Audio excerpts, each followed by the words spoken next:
सभी लोगों को मेरा प्रणाम।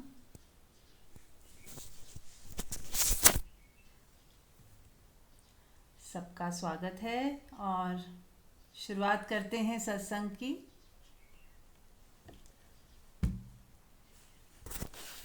आंख बंद कर लें सब लोग और अपने बॉडी को ढीला छोड़ दें। बॉडी एकदम आरामदायक हो और अपने कंधों को देखें, कहीं कोई तनाव तो नहीं है। थोड़ा हिला लें, गर्दन को हिला लें, हाथ पैरों को थोड़ा हिला लें। और आप पाओगे कहीं कहीं अकड़ाहट है तो उसे थोड़ा ढीला छोड़ दें उस अंग को। जब हमारा होश हमारे शरीर से हट जाता है तो वो अकड़ जाते हैं मसल्स और हमें पता भी नहीं चलता। और जब लंबे समय तक वो अकड़े रहते हैं तो वहाँ पे फिर ब्लॉकेज आ जाती है और दर्द शुरू हो जाती है। तो पूरा दिन थोड़ा हमें अपनी बॉडी को देखते रहना चाहिए कि कहीं कोई अकड़न जकड़न तो नहीं आ गई, कहीं स्टिफनेस तो नहीं है। तो थोड़ा हिला के उसको झटक के थोड़ा सा वाइब्रेशन दे के, खड़े होके हमें वाइब्रेट करना, बॉडी को हिलाना, थोड़ा ऐसे हिला हिला के उसको थोड़ा हम ढीला छोड़कर मूवमेंट दे के, एक्सरसाइज थोड़ी बहुत करके या थोड़ा नृत्य कर लें जिससे कि आपकी बॉडी पूरी रिलैक्स हो जाए। तो ये करते रहना है हमें बीच बीच में पूरा दिन।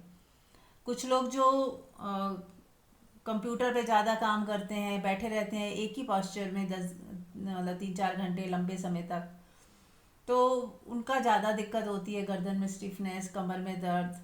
तो हमें हर 1 घंटे बाद थोड़ा पॉज लेना चाहिए और बॉडी को थोड़ा स्ट्रेच करना चाहिए, हिलाना डुलाना चाहिए, थोड़ा वॉक कर लेनी चाहिए 2 मिनट। तो जो हर 1 घंटे बाद 2 मिनट कुछ मूवमेंट दे दी।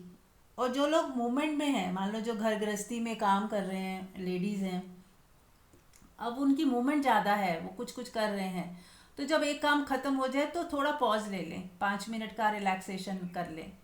उस समय ध्यान कर लें, आंख बंद करके अपनी अपनी आत्मा से जुड़ जाएं, है ना। अपने आती जाती श्वास को देख लें, थोड़ा रिलैक्स हो जाएं, शांत हो जाएं और फिर 5 मिनट बाद दूसरा काम शुरू करें। इस तरह से बीच बीच में थोड़े थोड़े छोटे छोटे ब्रेक्स देकर अगर आप काम करोगे तो आपको एकदम लगेगा कि आप एकदम एनर्जेटिक हो, फिर से जान आ गई। 5 मिनट आपने विश्राम किया, ध्यान कर लिया, आंख बंद करके परमात्मा को याद कर लिया, तो एक तरोताज़ा हो जाओगे, आपके अंदर एनर्जी आ जाएगी फिर से। फिर 5 मिनट बाद आंख खोल के धीरे से आपने दूसरा काम किया, फिर दूसरे के बाद फिर ऐसे थोड़ा थोड़ा ब्रेक लेते रहें। तो जब आप इस तरह से ब्रेक ले लेके काम करेंगे तो थकावट का पता ही नहीं चलेगा, ऐसे लगेगा ही नहीं कि थक गए, क्योंकि जो ब्रेक है उसने आपको फिर से रिचार्ज कर दिया। और मन भी लगेगा, एक खुशी रहेगी। और पूरा दिन चेक करते रहें कि हमारे चेहरे पे मुस्कुराहट बनी हुई है या नहीं। मुस्कुराते रहें। यदि कहीं किसी बात पे नाराज़गी आ गई है, चेहरा थोड़ा चिंता में हो गया है, थोड़ा सा स्टिफ हो गया है, तो फिर से मुस्कुराएं। मुस्कुराहट ही सबसे अच्छी मुद्रा है चेहरे की। मुस्कुराहट से पता चलता है कि कोई तनाव नहीं है।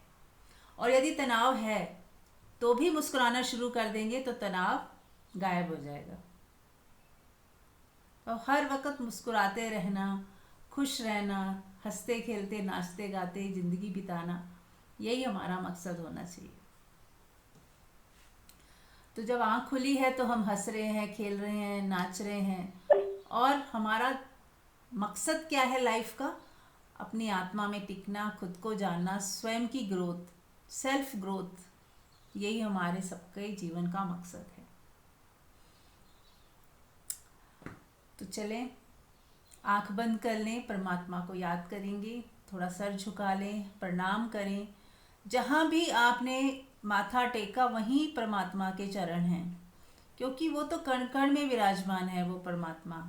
तो जहाँ भी आप झुके तो उसी के चरणों में ही झुके हैं।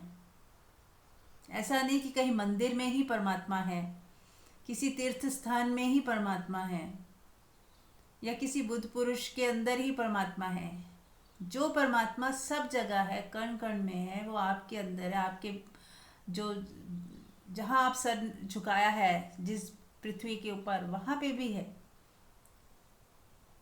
तो जब भी जब भी याद आ जाए बस वहीं आप सर झुका लें, तो वही आपकी पूजा हो जाएगी, वहीं आपका मंदिर खड़ा हो जाएगा।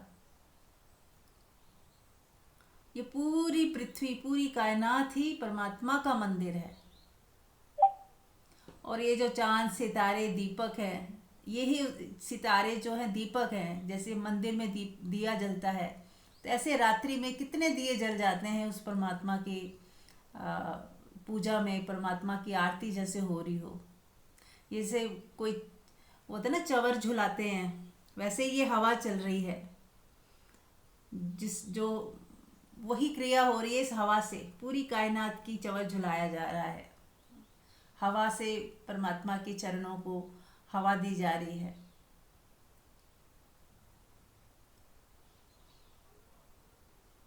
तो जब हम हर वक्त ऐसे भाव में जिएंगे, तो परमात्मा की निकटता को महसूस करते हुए जिएंगे, तो आपकी ज़िंदगी कितनी सुंदर हो सकती है। आप खुद करके देखिए और फिर आप बताइए। तो जितना जितना परमात्मा की तरफ मुख होता जाएगा, उतना ही उतना हम सुखी होते जाएंगे। जितना जितना संसार की तरफ मुख होता जाएगा, उतने उतने हम चिंतित होते जाएंगे, परेशान होते रहेंगे, डरे रहेंगे। क्योंकि संसार है मूवमेंट और परमात्मा है स्थिरता। तो जितने स्थिर होते जाएंगे, अपने आप में स्थिर होते जाएंगे, शांत होते जाएंगे, मौन होते जाएंगे,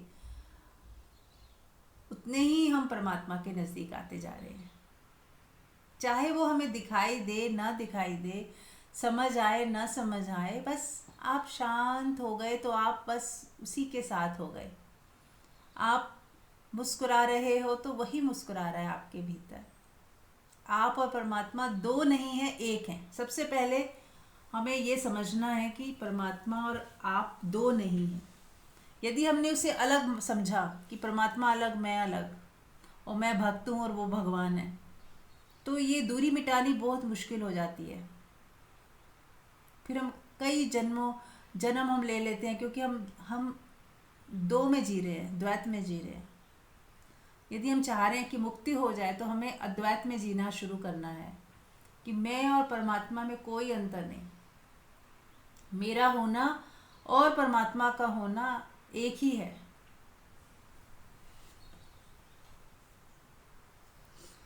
और जिस व्यक्ति को ये समझ आ जाता है कि मेरा होना और परमात्मा का होना एक है, तो उसे सामने भी जो भी नज़र आता है, उसका होना और परमात्मा का होना भी एक है।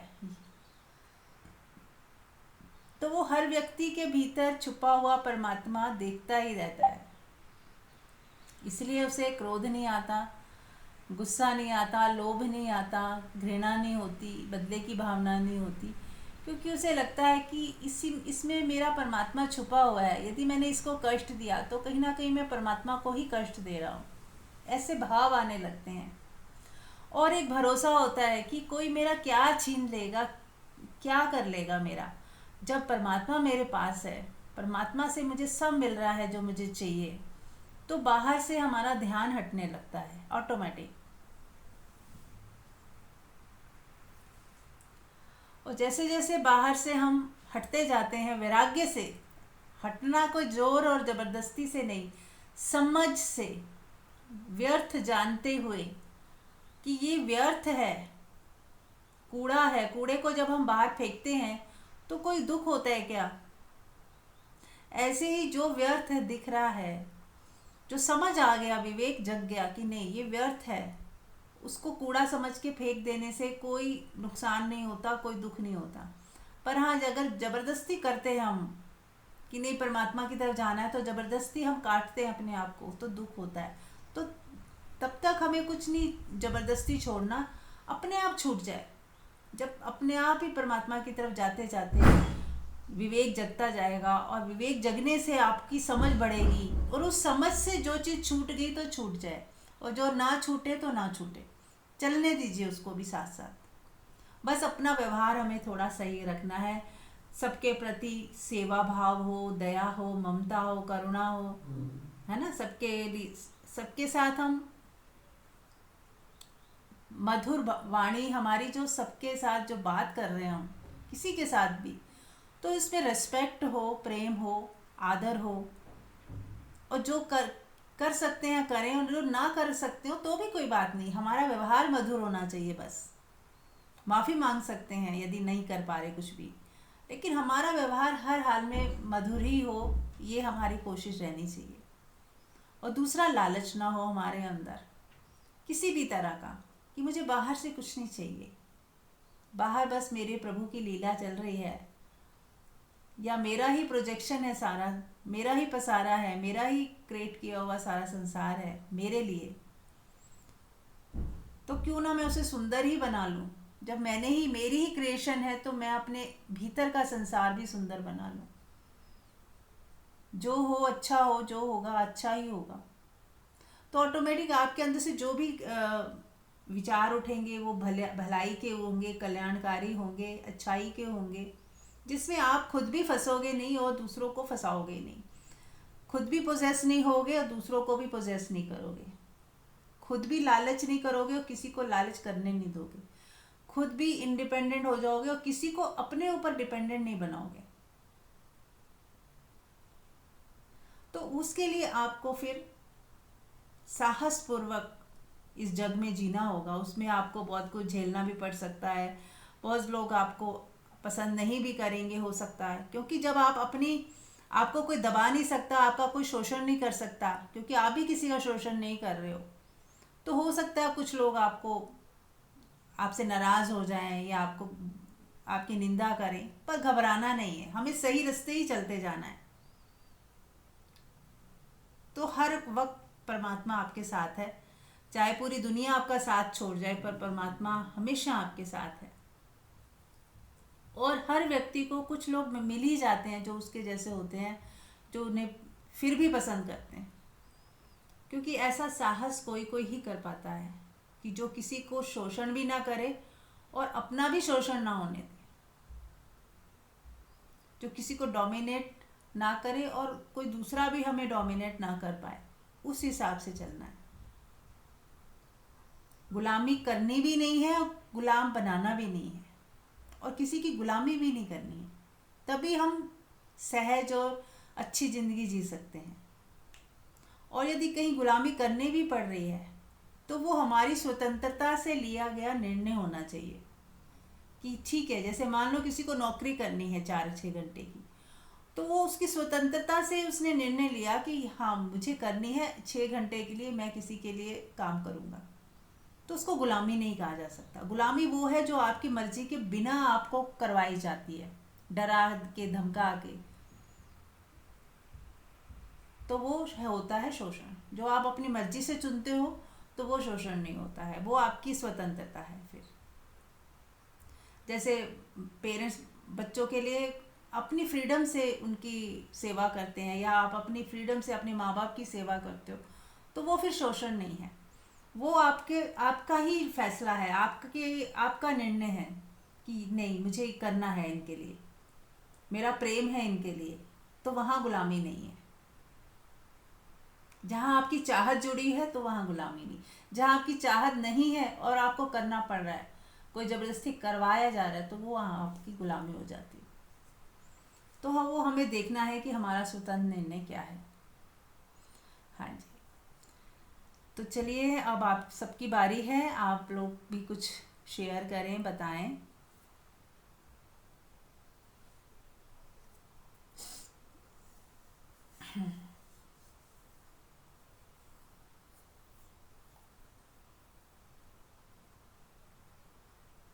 Anything you can share.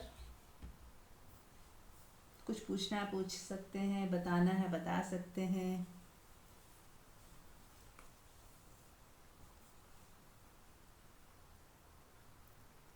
मैं वेट कर रही थी, मैंने कहा कोई बोले। अच्छा, हाँ मैं बोलो। नहीं बोल पाती हूँ, हाँ जी, आप ही फिर मैंने बोलो। कहा चलो फिर हाँ जी, हाँ मैं ही जी। अपना शेयर कर दूँ हाँ जी। जो अपनी लाइफ के एक्सपीरियंसेस हैं उसके बिहाफ पे, कि ये बेस्ट वे होता है कि जब हम इस तरह से जीते हैं कि ना हम किसी को गुलाम बना रहे और ना हम किसी की गुलामी कर रहे हैं। तो वहाँ पे हम क्या है कि खुद भी रिलैक्स हैं, सप्रेस्ड सप्रेस्ड नहीं है। जैसे सपोज कभी कभी ऐसा होता है कि कोई काम हमें करना पड़ता है और हम उस काम को ना तो करना चाहते हैं और ना ही हम मना कर पाते हैं। तो ऐसी सिचुएशन हो जाती है तो कभी कभी तो उसको फिर मेरे को ये लगता है कि उसको एक्सेप्ट करते हैं। जैसे भी आपने बोला कि वो आपका ही डिसीजन होता है, तो उस चीज में अंदर ही अंदर कई बार एक रेजिस्टेंस क्रिएट कर लेते हैं हम अपने अंदर कि मैं क्या करूं, कोई रास्ता नहीं है मेरे पास, मुझे ये करना पड़ रहा है। तो उसको जो हैव टू होता है कि मुझे करना पड़ रहा है, उसको ट्रांसफॉर्म कर सकते हैं अपनी वोकेबलरी ऐसे कि मैं आई वांट टू डू ये। क्योंकि जैसे जिस किसी भी रिलेशन में हम और उसके साथ हम रह रहे हैं, तो उसे मजबूरी ना समझें, बल्कि ये सोचें कि ठीक है मुझे इनके साथ रहना है और जब मैं रहूंगी तो ऐसे तो हो नहीं सकता कि सब कुछ मेरे अकॉर्डिंग ही हो। उसमें किसी भी हम रिलेशन में रहते हैं, अकेले रहते हैं, तब भी कुछ ना कुछ उसके डूज एंड डोंट्स होते हैं। लेकिन जब भी हम मोस्टली सब लोग किसी ना किसी के साथ ही रह रहे होते हैं, तो जब हम किसी के भी साथ रह रहे होते हैं तो उनकी कुछ आदतें ऐसी होती हैं कि जो हमें थोड़ा सा परेशान करती हैं या अ, हमें उनके अकॉर्डिंग करना पड़ता है। तो उसमें अगर हम उसे मजबूरी में कर रहे हैं तो उसमें हमारा ही नुकसान है। जो भी चीज मजबूरी में की जाती है उसमें हम लो फील करते हैं, हमारी एनर्जी लो चली जाती है, हम उसे जैसे बोझ हमें लगने लगता है। और जैसे ही हम उस चीज को खुशी से एक्सेप्ट कर लेते हैं, भाई ठीक है, अगर आपस में गिव एंड टेक चलता है संसारी रिश्तों में, तो उसमें फिर ये या तो हमारे अंदर हम इतने डेयरिंग हो जाएं कि भाई हम मना कर रहे हैं तो उसके भी कॉन्सिक्वेंसेस के लिए हम तैयार हैं। भाई अगर हमने सामने से मना कर दिया है कि हम ये नहीं करेंगे, तो उससे वो भी पीछे हट सकते हैं, हम उनसे कोई एक्सपेक्टेशन नहीं कर सकते, या उसका जो भी रिजल्ट होगा, उसके कॉन्सिक्वेंसेस होंगे, वो भी हमारे को फेस करने पड़ेंगे। और अगर हम उन कॉन्सिक्वेंसेस को फेस करने के लिए रेडी नहीं है, तो फिर हम एक्सेप्ट करें और उस चीज को हैप्पीली करें, बर्डनली ना करें। तो इससे क्या है कि हम लो फील नहीं करेंगे, हम सप्रेस्ड फील नहीं करेंगे। कि मेनली क्या होता है, जो फीमेल्स होती हैं वो अपनी फैमिलीज में जब रहती हैं तो उन्हें ऐसे लगता है कि भाई हस्बैंड के साथ रह रहे हैं या बच्चों के साथ रह रहे हैं तो हमें ये चीज करनी पड़ रही है, जबकि वो भी आपके लिए कुछ ना कुछ सेक्रीफाइस कर रहे होते हैं, भले ही हम इस चीज को ना समझ पाए। वो भी तो हमें हमें उनसे कुछ तो बेनिफिट हो रहा है, तभी तो हम उनके साथ रह रहे हैं ना। कोई तो वजह, या तो हमें प्रोटेक्शन चाहिए, या हमें कोई फाइनेंशियल सपोर्ट चाहिए, या हमें कोई फिजिकल नीड है उनकी, तो तभी तो हम उनके साथ रह रहे हैं। अगर हमारी वो रिक्वायरमेंट है तो उनकी भी तो रिक्वायरमेंट कुछ ना कुछ होगी ना हमसे। तो संसार के जितने भी रिश्ते हैं वहां तो गिव एंड टेक चलता है। हाँ, बस हम अपना जो नजरिया है वो ऐसा बना लें कि ये मुझे मजबूरी में नहीं करना पड़ रहा, आई एम डूइंग हैप्पी, तो because this relation matters for me. अगर वो रिलेशनशिप हमारे लिए मैटर करता है तो हम उस चीज को खुशी से करें, उसे मजबूरी ना समझें कि मैं, मतलब जो ये एक सेल्फ विक्टिम वाली फीलिंग होती है ना, हेल्पलेसनेस वाली, ये फीमेल्स में बहुत फ्रीक्वेंटली होती है और बहुत कॉमन होती है, और उससे वो उस चीज को मजबूरी में करती हैं, तो इस चीज से भी उनके शरीर में डिजीज आती है। उन्हें नहीं पता लगता, कॉन्शियस माइंड उनका ये कहता है कि नहीं नहीं, मैं तो खुशी से कर रही हूँ, मैंने एक्सेप्ट करके कर रही हूँ, मेरे को कोई दिक्कत नहीं है। लेकिन कहीं ना कहीं उनके सबकॉन्शियस में उस चीज के लिए रिजेक्शन चल रही होती है। तो जब रिजेक्शन चल रही होती है तो वो, हम उस चीज को बेमन से करते हैं, मजबूरी में करते हैं, तो वो हमारी बॉडी की हेल्थ पे भी उसका इम्पैक्ट आता है, और हमारे उनके साथ एक नेगेटिव एनर्जी का एक्सचेंज होता है, कार्मिक रिलेशन भी बन जाते हैं। ऐसा मैंने अनुभव किया, तो इसलिए मैंने इस चीज को जब समझा तो मैंने उसको कन्वर्ट किया कि नहीं, अगर कोई चीज मुझे करनी है तो मैं करूंगी, खुशी से करूंगी, और नहीं करूंगी तो मैं स्ट्रेट फॉरवर्ड मना कर दूंगी, मैं नहीं कर सकती। Thank you. बहुत ही सुंदर। ये पॉइंट बहुत ही नोट करने वाला है, पॉइंट टू बी नोटेड कि अगर मुझे नहीं करना है तो फिर मैं मना कर देती हूँ, और करती हूँ तो फिर खुशी से करती हूँ। ये बहुत ही सुंदर बात बोली आपने। Very thank you. Nice, very nice. देखिए, ऐसे सब शेयर करते हैं तो कुछ ना कुछ प्यारा सा कुछ निकल के आता है सबके लिए जो बेनिफिशियल होता है, तो आप सब लोग शेयर किया करें, क्योंकि ये प्लेटफॉर्म तो हम सबके लिए ही है। आपके भीतर भी कुछ ना कुछ तो ऐसा होगा जो सुन के सबको अच्छा लगेगा, कोई नया पॉइंट पता चलेगा। हेलो। हाँ जी सुनीता जी। हाँ, मैं कभी कभी ऐसी बात भी होती है कि मैं हम्म।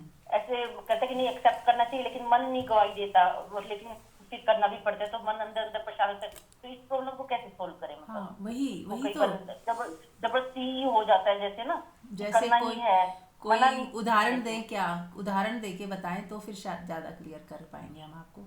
कोई जैसे उदाहरण। फैमिली के इश्यूज भी होते हैं कि नहीं, सपोज करो बच्चों बच्चों ने कहीं जाना है, लेकिन हम अपना सेक्रीफाइस करते हैं, लेकिन वो अपने घूमने जा रहे हैं, ऐसी भी चीजें आ जाती हैं कभी। तो और भी सर्कमस्टांसेस होते हैं, फैमिली दिरानी जिठानी के साथ भी ऐसे हो जाता है कि नहीं काम के लिए हो जाता है। तो ऐसे सिचुएशन में मन को समझा दे, मतलब करना चाहिए, मुझे ऐसा लगता है करना चाहिए, लेकिन मन इतना एग्रेसिव हो जाता है ना कि उसको कंट्रोल करने के लिए फिर वो इरिटेशन सी हो जाती है ना। तो वो सोल्व कैसे करें, इरिटेशन ना हो मतलब। हाँ देखिए, इसमें क्या होता है, हम थोड़े वीक पड़ जाते हैं कई बार। हम जिसे हमें नो करना होता है हम उसे यस कर देते हैं, या करना पड़ रहा है तो आप मत करिए। यही तो मंजू जी कह रही हैं कि आप बिल्कुल मना कर दें, अगर आपके अंदर से नो आ रहा है तो ज़बरदस्ती क्यों करना। और यदि सच में लग रहा है कि चाहे मेरा मन तो नहीं कर रहा पर ये सिचुएशन ऐसी है कि मुझे करना चाहिए, तो फिर आप उस जो अंदर रेजिस्टेंस है ना करने की, आलस के मारे, या कई बार मन ही नहीं होता करने का फिर भी करना पड़ रहा है, मजबूरी है। अब या तो आप मना करें या फिर आप करें, तो दोनों ही चीज़ों में आपको दुखी नहीं होना है। मना करके भी दुखी नहीं हो, क्योंकि उसके भी कोई कॉन्सिक्वेंस तो होंगे। हो सकता है सामने वाला नाराज़ हो जाए या लड़ाई झगड़ा भी कर सकते हैं, लेकिन एक बार आपको बताना पड़ेगा कि आपकी क्या लिमिट्स हैं, आपको क्या चीज़ें पसंद नहीं है, वो आपको के ऊपर जोर ज़बरदस्ती ना की जाए। तो धीरे धीरे फिर एक दो बार बोलने के बाद उन्हें समझ आ जाता है कि ये चीज़ें ये नहीं करेंगी, तो हम इनसे एक्सपेक्ट ही ना करें। उन्हें चाहे बुरा भी लगे, फिर वो कुछ और रास्ते ढूंढते हैं, या आप ही उन्हें सॉल्यूशन दे सकते हो कि भाई मैं नहीं करूँगी, मैं इसकी जगह हम कुछ और तरीके ढूंढ सकते हैं उसको करने का, फिर मुझे करने में अनकंफर्टेबल होता है। तो हमें जहाँ अनकंफर्टेबल हो रहा है उसकी बात की जाए सबसे प्यार से। वो आपके मेंबर्स है, क्यों नहीं समझेंगे आपकी, कि आपको अगर कष्ट हो रहा है तो वो भी नहीं चाहेंगे कि किसी को कष्ट दे के हम कोई काम करवाएं। तो उसका कोई सॉल्यूशन ढूंढा जा सकता है, कोई मेड लगाई जा सकती है, कोई सर्वेंट लगाए रखे जा सकते हैं, या काम बांटे जा सकते हैं कि ये काम मेरे पे बर्डन हो रहा है तो ये काम कोई और कर ले। तो इस तरह से मिलजुल के हम कर सकते हैं। और फिर भी यदि ऐसा लग रहा है कि कोई चीज़ है आपके पास सॉल्यूशन ही नहीं है, करना ही पड़ रहा है आपको, फिर खुशी से करें, फिर रेजिस्टेंस छोड़ दें। आपने सब कुछ ट्राई किया, बात भी की, सॉल्यूशन भी ढूंढने की कोशिश की, फिर भी कुछ नहीं निकल के आ रहा है और आपको कुछ करना ही हो पड़ रहा है और वो ज़रूरत है, तो फिर खुशी खुशी करें। मतलब आपको थोड़ा स्ट्रांग बनना पड़ेगा, है ना। और प्रेमपूर्ण भी रहना है, दोनों चीज़ें हैं। ऐसा नहीं कि स्ट्रांग बनना है तो हमें लड़ाई झगड़ा करना है। हाँ, आप अपनी बात को दृढ़ता से बोलें, लेकिन ऐसा नहीं कि गंद अब्यूजिव लैंग्वेज हो जाए या हम एकदम चीखने चिल्लाने लग जाएं अनपढ़ों की गंवारों की तरह। ऐसा नहीं, प्यार से रेस्पेक्टफुली बात करें, है ना, और अपनी बात रखें। और जब आप अपनी बात रख पाओगे तो दूसरे की बात भी सुन पाओगे। कभी सामने वाला भी आपसे वो अपनी बात रख सकता है, वो आपकी बात मानेगा, आज कल आपको भी उसकी बात सुननी है, उसका भी ध्यान रखना है, उसकी भी स्पेस है। वो भी कभी नो करे तो उसकी भी रिस्पेक्ट होती है, क्योंकि हम भी कई चीज़ों में नो करते हैं और हम चाहते हैं कि सामने वाला समझे उस बात को। तो ऐसे हमारे अंदर भी एक अंडरस्टैंडिंग आती है कि सामने भी यदि किसी ने नो बोला है या उसने मना कर दिया तो कोई बात नहीं, उसकी रिस्पेक्ट करनी है हमें, ना कि हमें दुखी होना है या उसको बुरा भला बोलना है। तो ये दोनों तरफ से अच्छा ही होता है, कुछ कुछ सीखते हैं हम, कुछ नेक्स्ट लेवल पे जाते हैं और दूसरे को भी सिखाते हैं कि कई बार सामने वाला अगर कंफर्टेबल नहीं है तो हमें उसकी उस चीज़ की रिस्पेक्ट करनी चाहिए, ना कि उस पर ज़बरदस्ती थोपना चाहिए।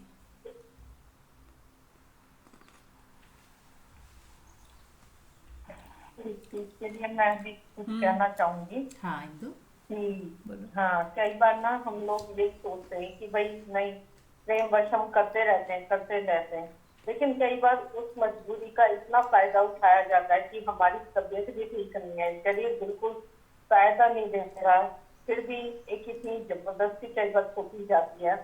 तो इंसान यही सोचता है कि मैं क्या करूं, किस हालत में रहूं, समझ ही नहीं आता है। ये प्रेमवश मना कर दो तो भी, मन चुप रहो तो भी, हर तरह से जैसे कि भाई एक मजबूरी है कि भाई हमें करना ही करना है।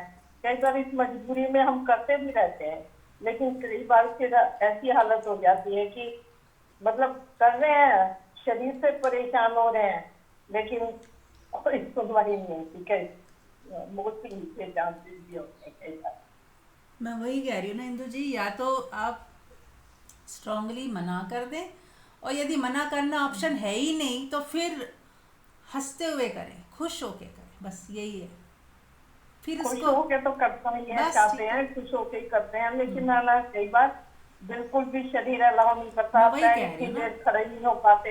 हाँ, शरीर में बिल्कुल ऐसा लगता है कि अब गिर गए अब गिर गए, लेकिन फिर भी मजबूरी बस करे ही जाते हैं। वो एक प्रेम नहीं रहता, फिर वहां पे एक मजबूरी बहुत ज्यादा हो जाती है। जी, तो उसका फिर हमें वही है ना, सोल्यूशन ढूंढना पड़ेगा। आप बात करके देखें, है ना, फिर क्या सॉल्यूशन निकलता है, सॉल्यूशन निकालें। प्रेम में बैठ के आराम से प्यार से बात की जाए, तो सामने वाला भी इतना इनसेंसिटिव नहीं होता कि आपको ना समझ पाए कि आप बीमार हैं, आप गिरने को हो रही हैं और आपको वो समझ नहीं पा रहा। इतना भी कोई इनसेंसिटिव हम कई बार बताते ही नहीं है, है ना उस चीज़ को। एक देखो, एक प्रेशर फिजिकल होता है और एक मेंटल भी होता है।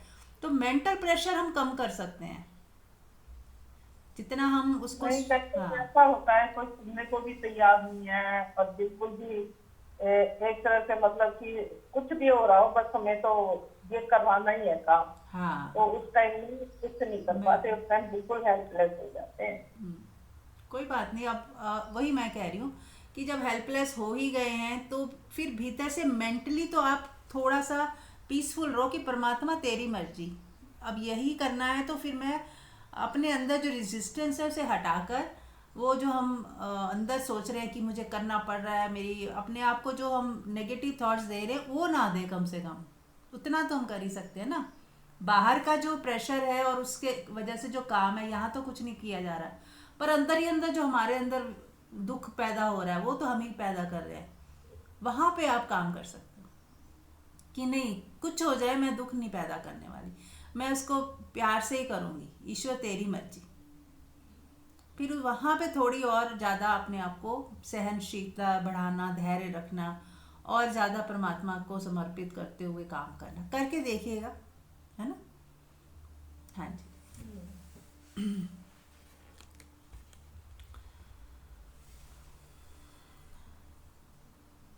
म्यूट कर लें ना। हाँ, हाँ जी, और कोई कुछ कहना चाहता है?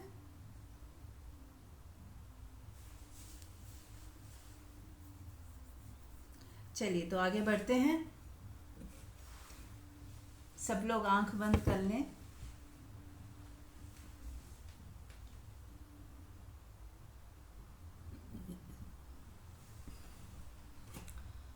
आज उन्होंने ओशो की मैं प्रवचन सुन रही थी, तो उसमें एक लाइन उन्होंने बोली कि परमात्मा हर व्यक्ति के भीतर बीज रूप में होता है। शिव सूत्र सुन रही थी, तो वो बीज रूप होता है। अब उस बीज से वृक्ष निकालना है। ऐसा नहीं कि जैसे हम कहते हैं ना, परमात्मा मिला ही हुआ है, तो हमें लगता है परमात्मा को पाने के लिए हमें कुछ करना तो है ही नहीं, वो तो मिला ही हुआ है। पर यहाँ ओशो कह रहे हैं कि परमात्मा बीज रूप में हर व्यक्ति के भीतर है।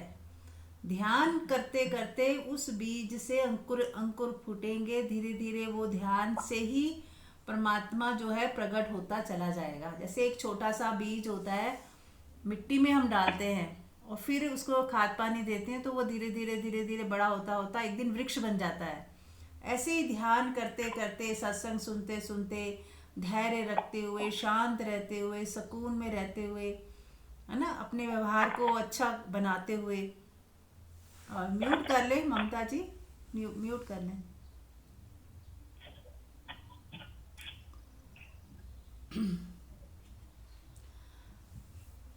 धीरे धीरे क्या होगा, जब हमारा मुख परमात्मा की तरफ हो जाएगा, तो जो बीज रूप में परमात्मा हमारे भीतर विराजमान है, या ऐसे सोचो कि छुपे हुए हैं तो सही लेकिन छुपे हुए हैं, प्रकट नहीं है, फिर वो हमारे ही भीतर प्रकट होने लगेंगे। फिर वो बीज जो है धीरे धीरे वृक्ष बनता चला जाएगा। पहले छोटा सा पौधा होगा, फिर ऐसे ही ध्यान करते करते धीरे धीरे परमात्मा की झलकें आनी शुरू होंगी। थोड़ा आपको सुकून मिलना शुरू होगा, थोड़ा थोड़ा आपको ऐसे लगेगा कि ध्यान में सब भूल गए, सारी चिंता फिक्र सब गायब हो गई, और किसी अज्ञात हाथों ने आपको संभाल लिया। कोई बादल सा आप पे घिर आया और आपको जैसे किसी ने आलिंगन में ले लिया हो, है ना। परमात्मा आपको बहुत प्यार करते हैं। वो एनर्जी के रूप में ऐसे आपको भास होगा कि जैसे किसी ने आपको गोद में उठा लिया है। जैसे आप अगर उसको पिता के रूप में प्रेम करते हो, तो जैसे माँ बाप के गोद में बच्चा सुरक्षित महसूस करता है, ऐसे ही आपको लगेगा कि मैं सुरक्षित हूँ, मैं अपने पिता परमात्मा की गोद में हूँ। यदि आप उसे अपना प्रेमी मानते हो तो आपको लगेगा कि मैं अपने प्रेमी की बाहों में हूँ। तो जो आपके भाव हो वो धीरे धीरे आपको अपनी उपस्थिति प्रकट कराते हैं। बस हमें उस तरफ बढ़ते जाना है, ऑटोमेटिक चीज़ें होंगी। परमात्मा खुद आपको आप जिस आपकी जितनी पात्रता होगी वैसा परमात्मा आपको अपना दर्शन देते जाएंगे, अपनी उपस्थिति को महसूस करवाते जाएंगे कि मैं हूँ। आपकी मुसीबतों में मुश्किलों में वो हाथ पकड़ के आपको उससे बाहर निकाल देंगे। तो हमें क्या करना है? शुक्राने। आज कितना अच्छा मंजू जी ने भेजा था कि जो शुक्राने करता जाता है उसको परमात्मा और देता जाता है। और जो शुक्राने नहीं करके शिकायतों में जीता है उसको और दुख दर्द मिलते जाते हैं। तो हमें शुक्र करना है कि परमात्मा अभी इतनी शक्ति तो दी कि शरीर चल तो रहा है, कम से कम इतना तो अभी भी दिया परमात्मा ने कि छत तो है, इतना तो दिया परमात्मा ने कि हाथ पैर थोड़े बहुत चल तो रहे हैं। बिस्तर पे पड़ जाएं तो क्या कर सकते हो, किसको शिकायत करोगे? आज चल फिर रहे हो, थोड़ा बहुत कमी बेसी है लेकिन फिर भी चलना फिरना हो रहा है, शरीर थोड़ा बहुत काम कर पा रहा है, तो क्या इतना भी धन्यवाद देने के लिए काफ़ी नहीं? तो जितना जितना हम धन्यवाद देते जाते हैं ना, उतना उतना हमारी क्षमताएं बढ़ती जाती हैं। आप देखोगे शरीर भी धीरे धीरे स्वस्थ होने लग गया, चीज़ें हालात बदलते चलने शुरू हो जाएंगे और आप अपने आप को एक अच्छे जोन में पाओगे। जितना परमात्मा आपके पास है उतने ही दुख आपसे दूर है, और जितने परमात्मा से हम दूर हैं दुख उतने ही पास है। और दुख का कौन है जो बीज? मन है। मन ही उसको हर दुख को पैदा करता है। आधार कौन है दुखों का? आधार है मन। मन जब तक हमारा जिंदा है वो दुख पैदा करेगा ही, शिकायतें लेके आएगा ही। लेकिन इसी मन को हमें मोल्ड करना है धीरे धीरे, नेगेटिव टू पॉजिटिव, फिर पॉजिटिव से शून्य होते जाएगा, फिर मन पूरी तरह विलीन हो जाएगा। पहले शिकायतों से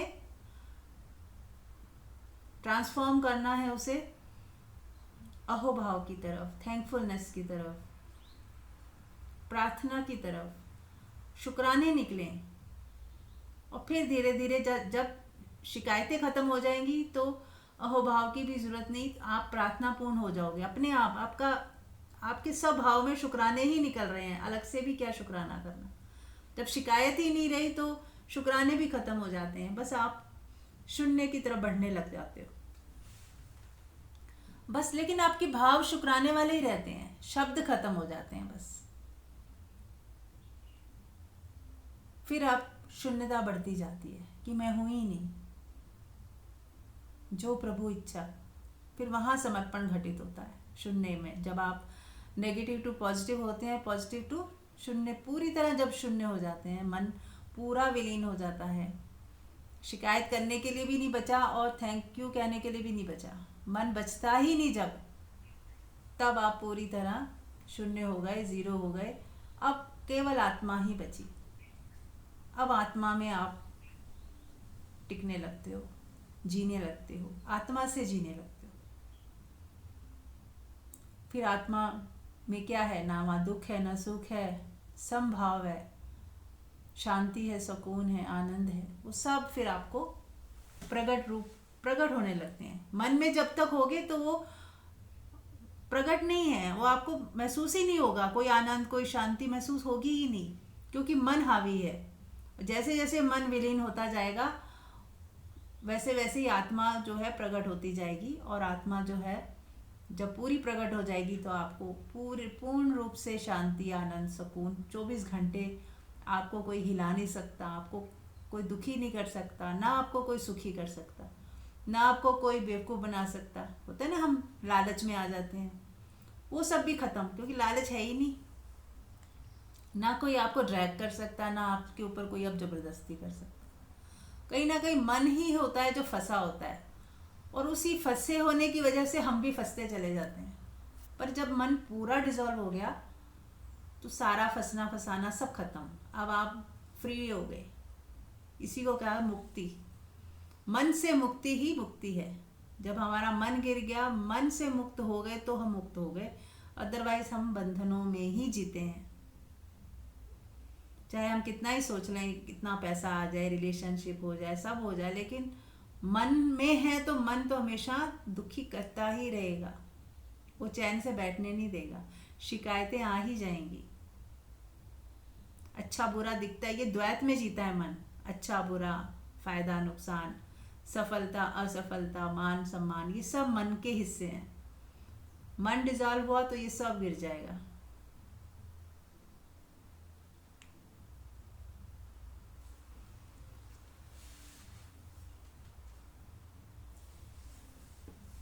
तो अगर शिकायतें हैं तो शुक्राने में जीना है। हर पल शुक्राने करिए, हर पल शुक्राने करिए, और धीरे धीरे परमात्मा के साथ एकता को महसूस करें कि मैं और परमात्मा एक ही हैं।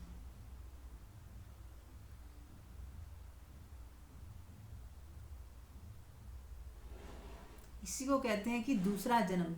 जो द्विज होता है, वो द्विज का मतलब दूसरा जन्म। इसी शरीर में ही एक और जन्म होता है, आत्मा में जब छलांग लगती है, जब आत्मा पूरी तरह से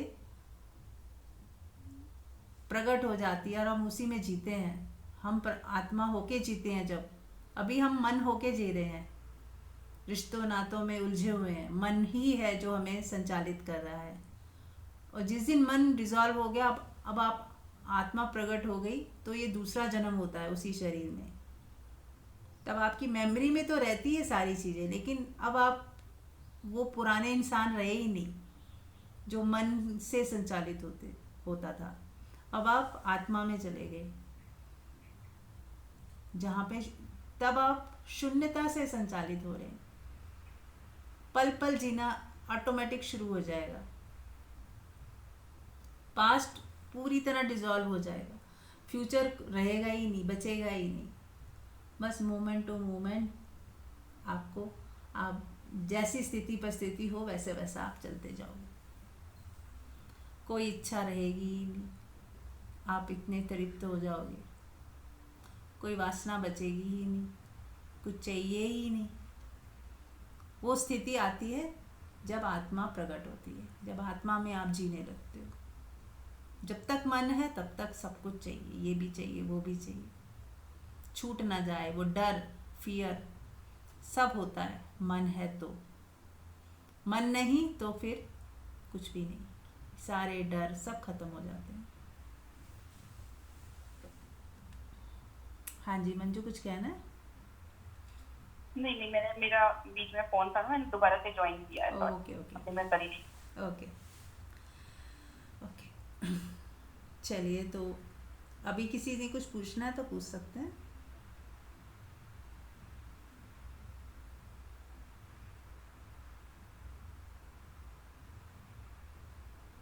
मैं एक बात बोलूं हाँ कि मैंने ना, मैं शेयरिंग और जर्नी में एक भी वीडियो शेयर किया है बीके शिवानी का, और मैंने हाँ जी। उसके नीचे लिखा भी है, listen as many times as possible.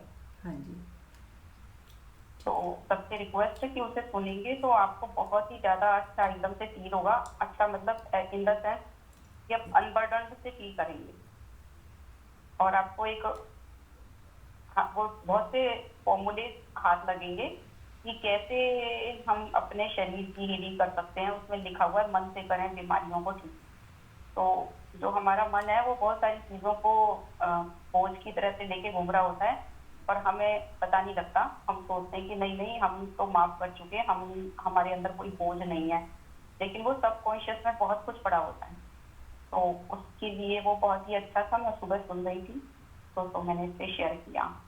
और एक मैंने वो छोटा सा अनुराग ऋषि का भी शेयर किया, जो वो बोल रहा था ना कि हजरत मूसा वाला इंसिडेंट, पहले भी मैंने यहाँ पे सत्संग में सुनाया हुआ है कि जितना हमारे अंदर ग्रेटिट्यूड की फीलिंग होती है उतना ही हमें परमात्मा की कृपा प्राप्त होती रहती है, और हमारी लाइफ की जो भी चीजें हमारे लिए जरूरी हैं वो सारी जरूरी चीजें हमारे लिए अवेलेबल कर दी जाती हैं।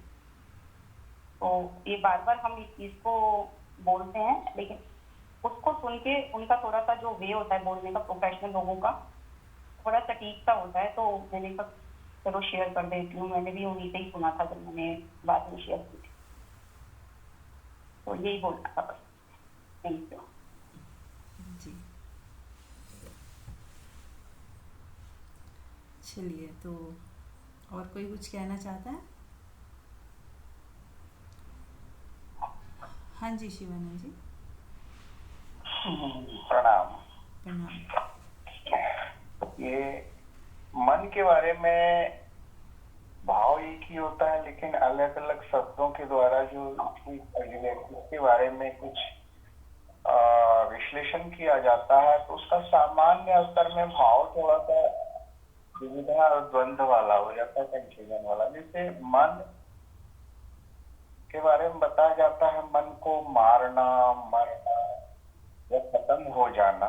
इसी को एक और संदर्भ में आज अभी मन का विलीन हो जाना, लीन हो जाना, विलीन हो जाना, खत्म हो जाना, मरना, दो तरह के अर्थ होते हैं। तो मन के बारे में स्पष्टीकरण है कि मन कोई प्रकृति का स्वरूप है जो परिवर्तन का स्वरूप, परिवर्तन स्वरूप में देखा जाता है, न कि ये जैसे आत्मा या परमात्मा के बारे में बताया जाता है ये अविनाशी है। उसी तरह से प्रकृति का भी जो है वो भी अविनाशी है, लेकिन हाँ प्रकृति को अलग से हम विश्लेषण करते हैं तो वहां परिवर्तन का स्वरूप उसमें नजर आता है। अंतर इतना ही मुझे लगता है। इसके विषय में तो आप सभी यहाँ पर अच्छी तरीके से जानकार और समझ रखते हैं, इसलिए विशेष विषय पर क्या बताना। बहुत बहुत धन्यवाद जी। बहुत सुंदर आपने कहा कि मन मरता नहीं है, विलीन हो जाता है, तो ये भी बहुत सुंदर शब्द है, मन को विलीन करना, बहुत सुंदर।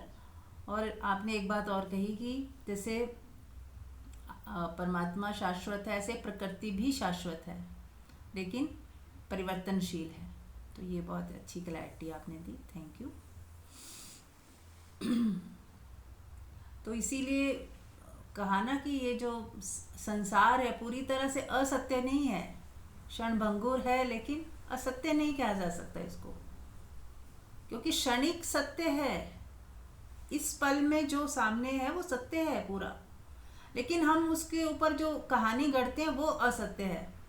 जैसे घर है, एक घर में आप बैठे हो, तो हम अगर ये घर को ईंट पत्थरों का घर देख रहे हो तब इतना तक तो सत्य है, लेकिन जैसे हम कहते हैं मेरा घर, तो वहीं आप ये असत्य हो गया कि अब ये मेरा घर को पता ही नहीं कि ये आपका है या उसका, वो किसका है। ये हमारी ही प्रोजेक्शन है, हमने मान लिया कि मेरा घर है। हाँ, संसार में ये सब चलता है लेकिन रियलिटी नहीं है ये, क्योंकि इसी घर में कई लोग आए कई चले गए, हमारी मृत्यु के बाद फिर कोई और रहेगा, तो ये मेरा कहाँ से हुआ। ऐसे ही मतलब हमारी जो प्रोजेक्शन, जो हम कथा कहानी गढ़ देते हैं उसके ऊपर, वो सारा असत्य ही हो जाता है। जैसे पेड़ है, अब पेड़ को देखते हैं तो पेड़ को पता ही नहीं कि उसे पेड़ बोलते हैं। वो बस है, वो सत्य है। लेकिन जब हम कहते हैं ये पेड़ है, ये बहुत सुंदर है, या ये सुंदर नहीं है, वो ये हमारी प्रोजेक्शन है, ये असत्य है जो बोला। लेकिन संसार में ठीक है, इसकी भी अपनी एक ज़रूरत कह सकते हो, या व्याख्या करने के लिए कि हमें पता कैसे चलेगा कि किस बारे में बात की जा रही है। तो हमने उसको एक नाम दे दिया, पेड़ बोल दिया।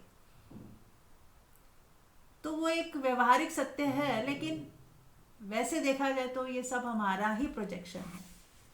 तेरा मेरा, है ना, अच्छा बुरा, ये हमने प्रोजेक्ट किया है।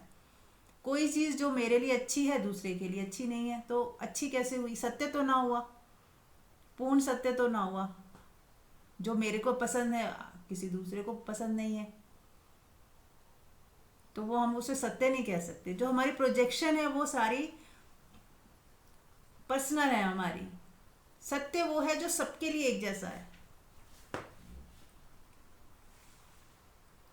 जो बदलता नहीं है।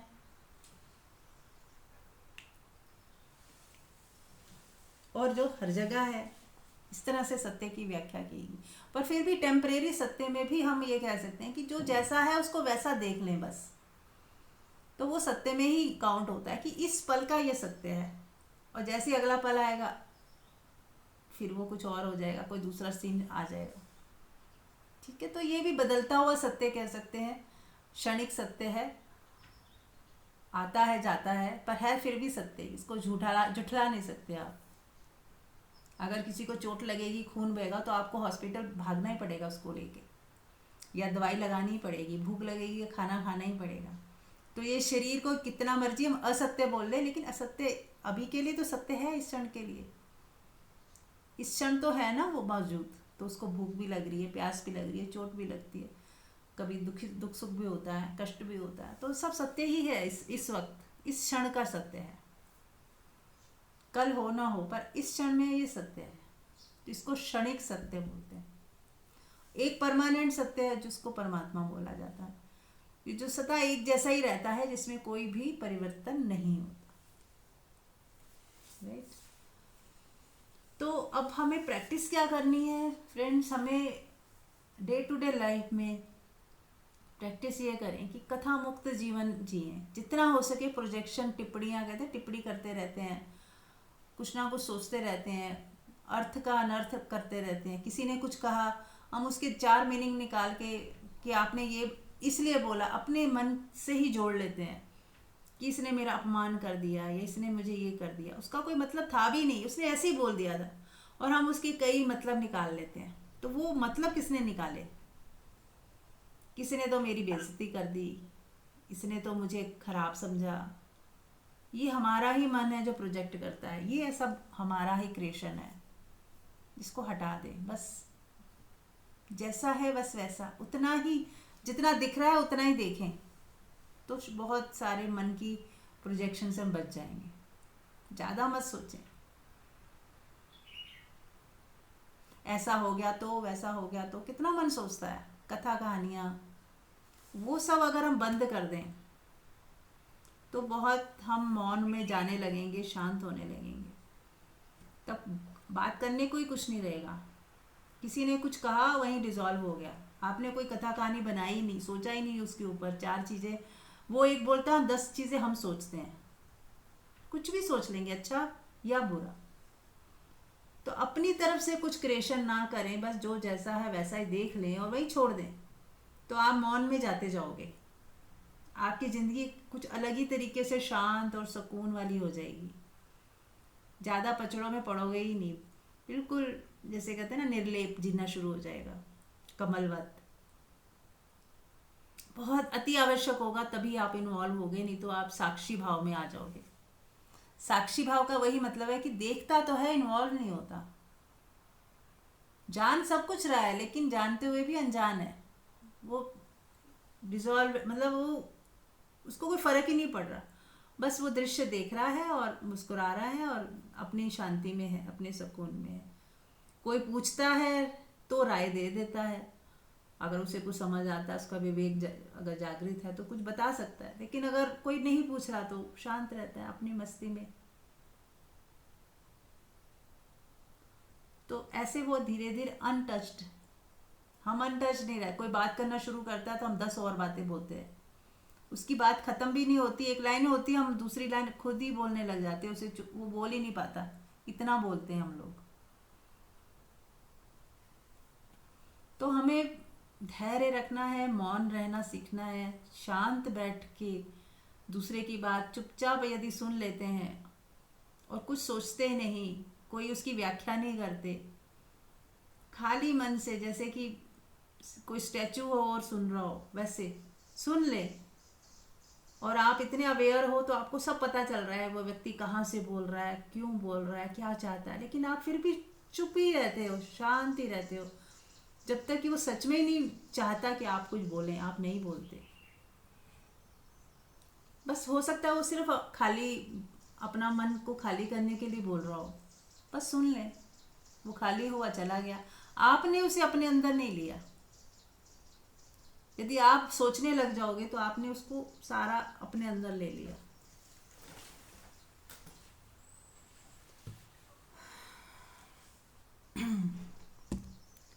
ठीक है, तो अब ध्यान कर लेते हैं।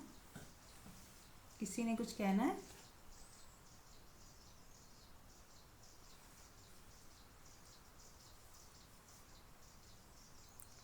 आंख बंद कर लें और देखिए, अब सत्संग सुना है, 1 घंटा हो गया, अब देखें कि कैसा लग रहा है।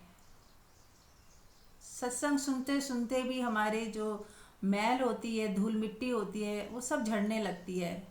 सत्संग की ये महिमा है कि वो हमें पवित्र करता है, प्योर करता है। हमारा जो मन इधर उधर भाग रहा होता है या कई शिकायतों में आ जाता है, तो वो शिकायतें गिर जाती हैं, मन शांत हो जाता है, टिक जाता है, स्थिर हो जाता है, वापस घर आ जाता है। जैसे बच्चा बाहर धूप में खेल रहा है, दुखी हो रहा है, फिर वो वापस घर आ जाता है और शांति से अपना सो जाता है। ऐसे ही मन जो है धीरे धीरे आत्मा में विलीन होने लगता है। अब वो उसको अपने घर का पता चल गया, अब वो बाहर धक्के नहीं खाएगा, शांत रहेगा, उसको बाहर से अब कुछ नहीं चाहिए।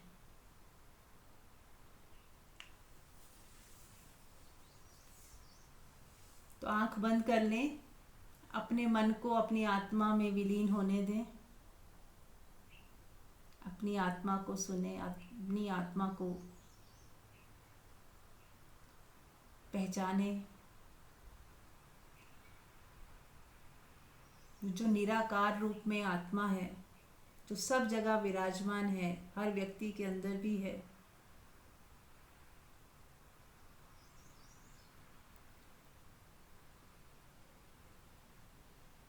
जिसमें ये अनहद नाद बज रहा है, इस नाद को सुने।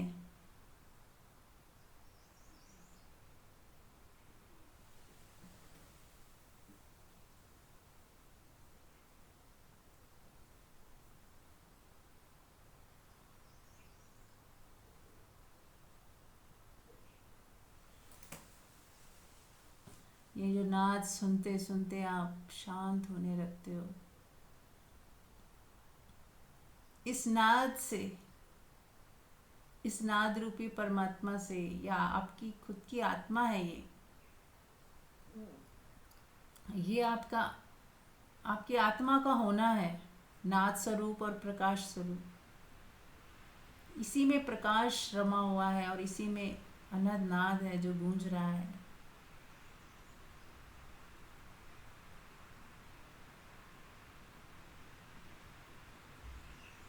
एक अवेयरनेस है जो सब जानती है, जिसको सब पता चल रहा है।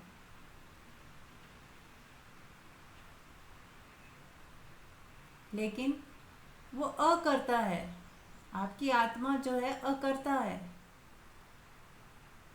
वो कुछ करती नहीं, उसको कुछ चाहिए नहीं, वो दुखी सुखी भी नहीं होती, बस है।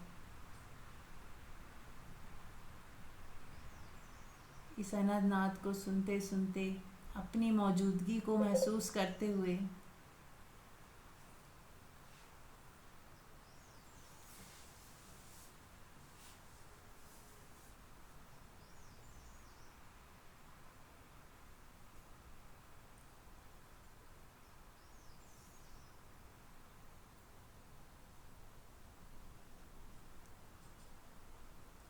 ठहर जाएं,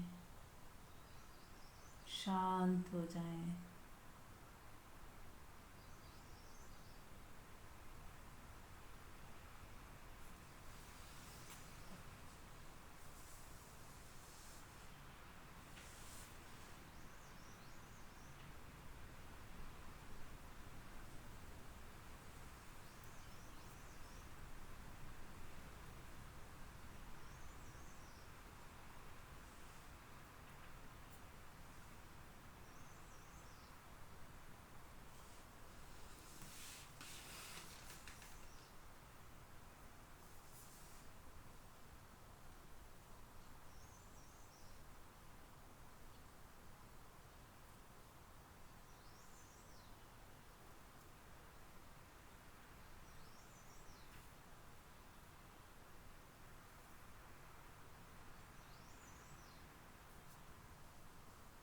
देखें कैसा महसूस हो रहा है इस अनहद नाद जो कृष्ण की बांसुरी बज रही है।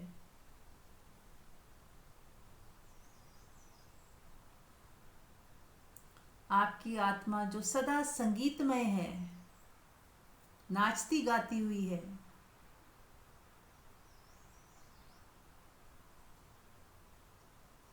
ये अनहद नाद सुनते ऐसा लगता है कि जैसे नृत्य चल रहा है।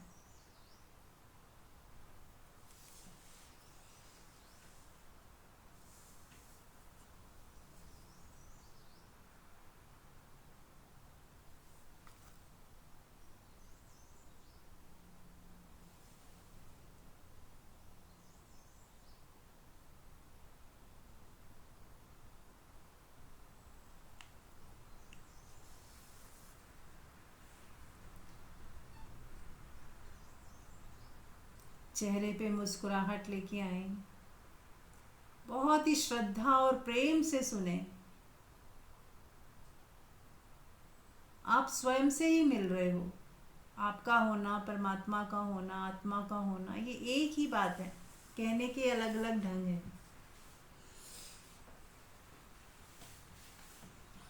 सारी भाषा को गिरा दें, सारे वाक्यों को विलीन कर दें।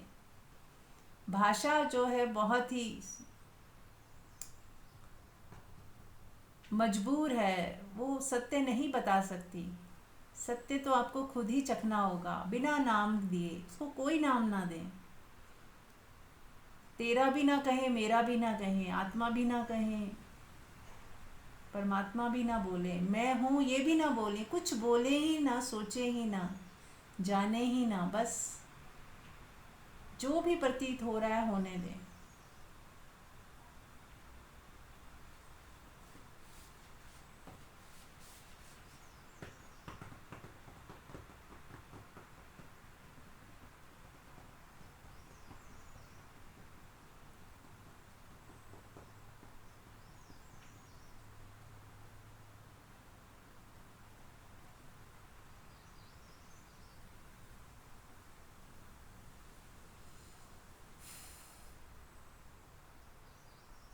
डूबते जाएं इस महासागर में, जहाँ प्रकाश है, नाद है, संगीत है, नृत्य है, शांति है, प्रेम है, आनंद है, जो आप ही हो, आपका होना है।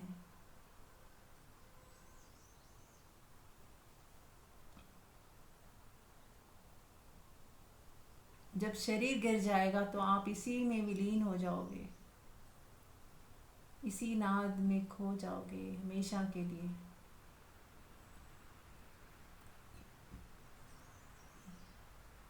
तो मस्त हो, इस आवाज़ को सुनते सुनते मस्त हो जाएं और इस मस्ती में डूबते रहेंगे 10 मिनट तक। मौन में इसी ध्वनि को, अपनी आत्मा की आवाज़ को सुनते रहेंगे। Thank you.